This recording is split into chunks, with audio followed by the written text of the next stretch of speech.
好，各位早晨，咁就會開始啦。嗱，2022年咧就第二個交易日啦，咁啊祝大家喺今年咧就揾多啲身體健康。嗱，咁喺呢度咧就想 share 個 screen 啦。嗱，今日個 agenda 就喺呢度啦。咁我今日就唔會做琴日美股嘅 review 嘅，咁因為想同大家講下今年嘅展望啦，咁恆指走勢同埋第一季嘅個股嘅選擇嘅。嗱，咁呢個就係喺上星期嘅一啲嘅圖啦，其實就係一個 overview 講翻上年究竟恒生指數遇到啲咩嘅叫做情況啦，令到個指數咧就跌咗超過3800點嘅。嗱，咁呢度就之前都有講到噶啦，咁就係年頭嗰陣時候就北水大增啦，咁但係之後就始終成個新冠疫苗啦，即係成個新冠嘅疫情啦，都係困擾住個市況嘅。咁開頭最影響得比較多就係一啲嘅芯片短缺啦，咁要留意翻啦。其實近期咧，咁始終Omicron 咧令到成個嘅航運都會有影響，咁陣間都會講下今年第一季嘅推介。咁所以芯片短缺咧，其實大家其實喺之後嚟講都會留意嘅。嗱，咁之後當然啦，咁上年比較影響個市比較嚴重，除咗就係成個嘅新冠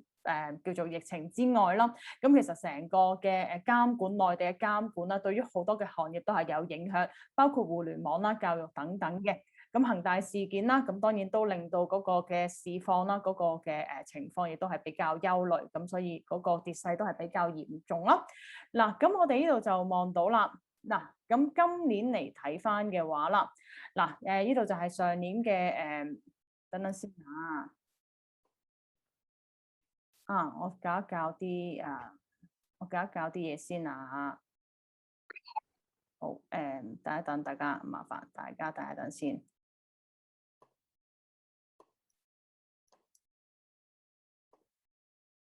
好，咁啊，嗱，呢幅圖啦，呢幅圖就係恒指走勢啦。咁恒指如果大家去望翻嘅話啦，嗱，叫做我綜合咗由2017年啦到去上年，總共依過去嗰5年啦，究竟恒指嗰個表現係點，同埋影響嘅因素係點？咁原來就發覺咧，就真係2018年嗰陣時候咧，中美嘅貿易戰已經係影響嗰個嘅市況㗎啦。咁最多嗰陣時候咧，2018年啦，咁啊。見得到個指數就跌咗成4000點嘅，咁今年嘅影響嘅因素呢度都有列舉咗俾大家啦。咁好似好多嘅因素，咁美國加息啦，咁今年其實都預期翻美國喺加息嘅週期就會喺今年嘅3月就開始會有個加息嘅，咁所以就呢度到時會唔會影響美股嘅走勢咧？大家係要留意嘅。咁內房債大家都要係繼續關注啦。嗱，咁呢個因素咧，我相信就我會係擺咗佢最重要影響股市嘅一個因素，就擺咗頭嘅。咁內房債嘅影響其實應該都會幾大嘅。咁最主要嘅原因啦，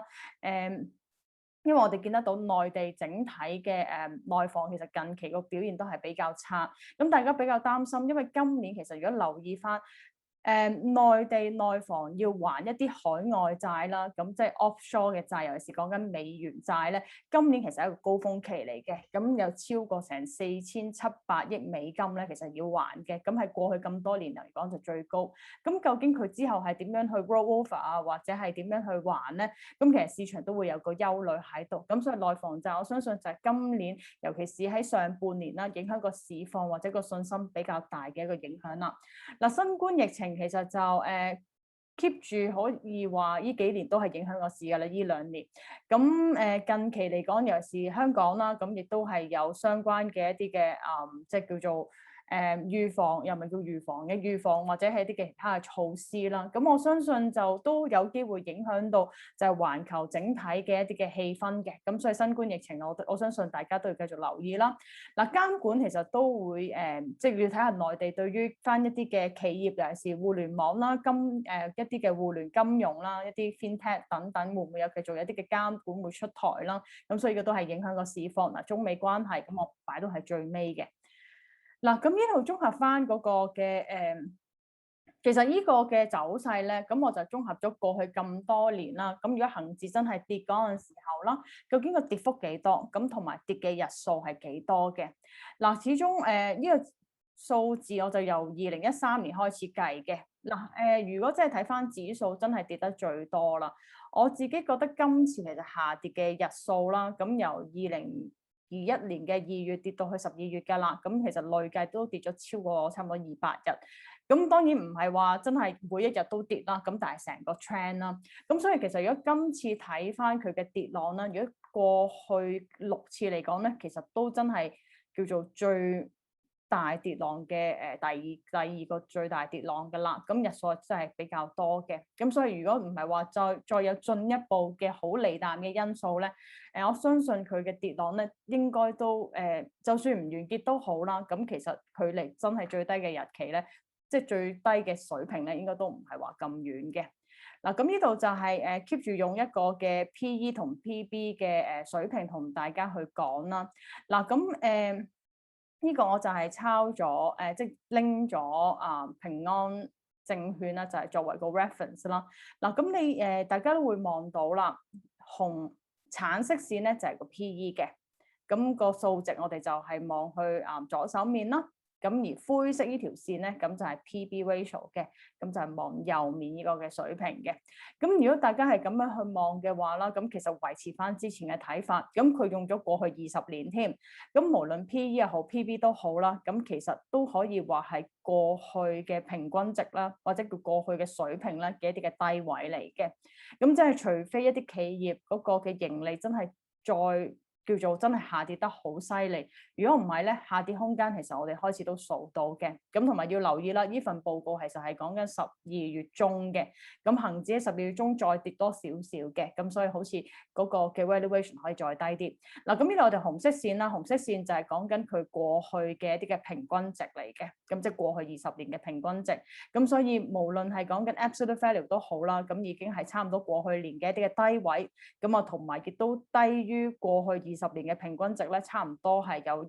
個即係低於一個嘅 standard deviation 嘅。咁所以如果佢估值方面，其實都維持翻之前睇法啦，咁其實都係一個比較合理嘅水平。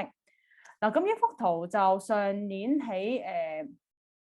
應該都show 過俾大家睇㗎啦。咁如果用技術去望嘅話啦，咁就係保利加通道啦，呢個就係月線啦。咁繼續維持翻之前睇法嘅，因為如果指數真係叫做去到月線嘅底部咧，咁從過去15年啦、18年啊、20年都好啦，咁多數都喺個底部就揾到個支持嘅。咁所以如果大家話咦佢擔心佢跌，又或者再低啲先去買嘅話啦，咁如果係真係 aggressive 啲嘅，我哋預22,000幾咁，應該或者22,200呢啲位置嗰個支持力都比較大。咁如果大家真係話比較擔心之前見得到都穿過個底部嘅話咧，咁你咪再俾多少少 buffer，大概可能21,500。咁我相信喺技術方面咧，呢個位其實嗰個嘅支持位應該都幾大嘅。好，咁去到第一季嘅個股或者 sector 嘅推介啦，咁呢度就係左手面就有5個 sector 啦。我相信喺第一季嗰個嘅支持力度都比較大嘅。咁第一當然就會講到新能源啦，一啲嘅節能嘅環保等等啦。因為始終碳中和政策咧，應該市場都預期會繼續係加碼嘅。咁所以成個再生能源嗰個走勢咧，預計喺第一季咧都繼續向好嘅。嗱，消費品方面啦，咁預計其實因為始終無論係一啲嘅國際嘅叫做知名啊，或者係一啲 premium luxury 嘅品牌又好，或者甚至乎去到內地一啲嘅食品都好啦，咁其實價格咧，公司咧就係就不停有個提價嘅空間喺度，咁所以預計其實第一季佢哋嘅業績表現咧應該都唔差嘅。嗱，科技股其實就要慢慢去accumulate 啦，咁其中一個原因咧，咁之前喺上年嘅12月嗰陣時候啦，騰訊其實公布咗一個消息，咁就話會分派京東就作為第一步啦，咁市場就會覺得呢個係應對翻之前一啲嘅叫做反壟斷啦，或者內地對於互聯網一個監管嘅一個嘅叫做反應呢啲嘅動作嚟嘅，咁市場會覺得咦，咁如果呢個係第一步嘅話，咁之後騰訊亦都會係繼續有個分派嘅空間啦，咁同埋其實開始一啲嘅企業對於一個嘅監管嚟講，亦都開始做嘢啦。咁所以會唔會真係去到一個嘅叫做監管或者政策底咧？咁其實市場係等緊嘅。咁所以呢方面咧都叫做慢慢去 accumulate 啦。嗱，航運方面都係會繼續睇好嘅。個主要原因就始終今年叫做而家啦，咁都繼續係有個新冠肺炎就困擾住成個市況啦。咁所以其實你話會唔會令到大家可能叫做購物少咗咧？咁我諗其實係 physical 你去一個鋪頭嗰個嘅叫做需求少啫，咁但係你咪 online 咯，咁所以需求方面就繼續增加嘅。咁同埋其實始終一個嘅Omicron 啦，影響到全球嘅一個航運整體嘅供應嘅，咁所以其實大家都預期一個高運費咧會維持到唔係淨係今年添啊，有機會維持到2023年嘅。嗱，咁我最後可以講埋一個比較少講嘅傳統基建啦。嗱，呢幅圖其實就解釋到點解會再去講翻一啲傳統基建嘅。嗱，我哋要留意翻咧，其實有好多專項債啦，咁或者係一啲嘅地區政府啦，咁其實佢哋會發債嘅。咁過去嚟講咧，就叫做企業啦，呢個亦都係平安證券嘅一個 reference 嚟嘅。咁佢就拉咗一幅圖。咁就係話，當一啲新增嘅專項債或者地方債發債之後6個月咧，其實佢見得到一個嘅基建投資咧，其實亦都會係有個增加喺度嘅。佢哋嘅 correlation 係一個正數啦，咁但係其實佢哋有一個嘅少少時差嘅。咁講多次啦，就係當一個嘅地方債或者一個嘅專項債發債咗之後，半年咧，咁其實就嗰個基建投資咧就會增加嘅。咁所以大家都可以留意翻啦。過去其實過去呢大概3個月至6個月度啦，其實一啲專項債或者地方債咧，其實發多咗唔少嘅。咁所以預期未來嘅基建投資啦，應該都會增加。咁呢度對於傳統基建咧，大家其實都可能可以留意嘅。嗱，咁呢度就係第一季個股推介啦。咁呢度就列咗11間公司出嚟嘅。嗱，頭先講咗新能源啦，一啲環保節能啦。咁如果係叫做其中嘅選擇啦，咁繼續係維持翻潤電嘅。咁之前其實上年都有講到啦。咁最主要嘅原因就係集團有個轉型啦，由傳統嘅火力發電，亦都係轉咗好多係水力同埋風力發電嘅。咁同埋如果睇翻成個嘅再生能源咧，佢嘅 valuation 而家都大概係14、18倍左右。咁對於同業嚟講咧，其實係比較低嘅。咁所以相對上我就會覺得佢係有信心啲啦。嗱，金風科技咁亦都係做風力發電為主啦，咁亦都係做相關嘅一啲嘅器械啦。咁如果真係睇翻成個嘅風力發電或者係風力嘅設備嘅公司嘅話咧，佢相對上就落後嘅。咁所以我覺得佢就係一個追落後嘅空間喺度啦。嗱，咁如果睇翻一啲嘅消費者或者消費品提價啦，咁頭先都講咗有幾間公司。嗱，咁康師傅大家都可以繼續去望翻嘅，最主要佢係行內嘅龍頭啦，一啲食品股內地嘅食品股龍頭啦。咁第二 valuation 其實同業係差唔多嘅，咁所以我覺得如果佢喺市場份額裡面可以增加嘅話咧，其實再加上佢有個提價嘅空間喺度。佢嘅 valuation 係有個上調嘅空間嘅，咁所以大家可以望翻啦。嗱，新洲當然近期或者叫做呢幾日啦，琴日就跌得比較多嘅。咁但係琴日最主要嘅消息就係話集團有個公告啦，咁有講到就係因為始終內地Omicron 喺內地嚟講，亦都係有個叫做擴散嘅跡象，咁令到集團咧本身喺內地有一啲嘅廠咧，其實就要關閉嘅。咁但係當然呢個係暫時性啦，咁我相信影響未必話好大嘅。咁第二就係其實新洲本身佢嗰個業務咧，亦都係你話會唔會對於集團真係有個好大影響？我相信事件對佢影響就唔大。咁第二其實就係本身成個嘅叫做消費嘅話啦，如果繼續需求多嘅話啦，或者係一啲即係叫做服裝啊個需求都係比較多啊，體育用品股成個嘅服裝需求都係比較大咧，其實新洲都會係有着數嘅，咁相信佢嘅訂單係之後咧都會係有增無減嘅，咁同埋要留意其實新洲喺過去幾年咧，亦都減少咗對內地嘅一啲嘅依賴嘅，個原因就係佢一啲嘅廠房咧，亦都去到東南亞啦，咁所以我相信集團嚟講亦都係行內嘅龍頭啦，咁所以今次嘅事件反而即係叫做下跌啦，對於佢嘅股價咧，我相信係反而係 provide 咗一個嘅買入機會嘅，咁大家可以留意翻。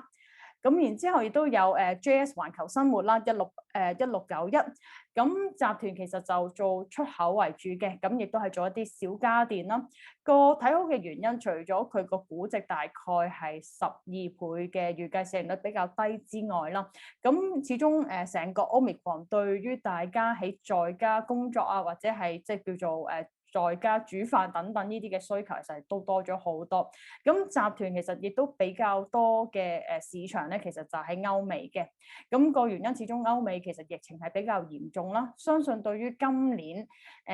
即係歐美市場對於翻一啲小家電嘅需求，今年咧應該都繼續係有增無減嘅。咁所以對於集團之後個盈利咧，我相信都未必話咁差啦。嗱，咁啊科技股咁啊繼續揀龍頭啦。咁除咗騰訊之外，大家都可以留意下就係NetEase啦，咁啊網易嘅。咁最主要騰訊頭先講咗啦，咁網易嘅原因就係今年上半年佢都好多海外嘅 online game 其實會推出嚟嘅。咁無論係Harry Potter 又好，The Lord of the Ring 咧，咁今年都會係有一啲 game 係會推出嚟嘅，咁所以大家都拭目以待，到時可能係股價嘅 catalyst 咯。嗱，咁航運頭先都有講到啲啦，咁個原因就係 Omicron 對於翻成個嘅航運個需求除咗增加之外啦，供應其實近期嚟講亦都個供應鏈有少少短缺，個原因係始終 Omicron 令到好多國家嗰個叫做員工嘅流動性其實係叫做低咗嘅，咁個原因就係可能始終有海外咧會有啲封國嘅措施啦，令到啲員工去唔翻佢自己應該即係做崗位嘅一啲嘅位置度。咁同埋其實而家亦都發現到有好多船咧，其實亦都泊唔到去碼頭啊。咁所以其實呢度都令到個運費咧不停係有個叫做上升嘅空間。咁所以對於啲航運股嚟講咧，相信短線嚟講都繼續有利嘅。咁除咗航運之外啦，咁碼頭股啦，咁144都可以留意啦。咁最主要嘅原因咧，近上年嘅大概11月嗰陣時候啦，其實開始一啲嘅碼頭嘅卸妝費其實有加到嘅。咁其實呢啲多數係一個週期嚟嘅，佢唔會加一次就唔加嘅。我哋除咗見得到係唔止一個嘅碼頭加價之外啦，過去嚟講碼頭加價咧，一個 cycle 大概都係以半年或者2年咧就係一個 cycle 嚟嘅。咁相信碼頭之後嗰個業績咧可能都會好翻啲。咁所以如果睇翻叫做航運股，大家可以留意翻派息比較多嘅東方海外啦，咁啊同埋隻144，咁呢個都係比較一個短線嘅操作嚟嘅。咁首先講到傳統嘅基建啦，咁如果真係要揀嘅話啦，傳統基建可以揀翻1186啦，咁啊中鐵建。咁最主要嘅原因，集團其實上年嗰個嘅叫做合同銷售啦，應該係會做到嘅，即係大概就有7%到嘅一啲嘅按年增長啦。咁市場覺得都唔差。咁第二其實點解會講下佢咧？個原因就係原來佢而家預計市盈率咧已經低過3倍啦。咁真係過去咁多年嚟講咧嘅一個嘅 record low 嘅。咁所以我覺得從估值方面啦，佢下跌嘅空間相對上真係有限。再加上如果真係傳統嘅基建有機會回升咧，其實佢嘅訂單咧應該會有增加嘅。咁所以如果大家話我真係仲係比較中意傳統嘅公司，咁邊個 sector 揀咧，我就會揀翻基建裡面嘅中鐵建啦。咁最後就講埋安鋼啦。咁安鋼最主要嘅原因，如果係基建繼續去馬，無論舊基建又好，即係傳統基建或者新基建都好啦，其實對於翻一啲嘅即係鋼材嘅需求咧，其實都會係有個回升喺度嘅。咁大家可以留意翻跌咗比較多嘅安鋼啦。好，咁啊，今日時間就差唔多啦。以上提及公司咧就有700嘅，唔該晒。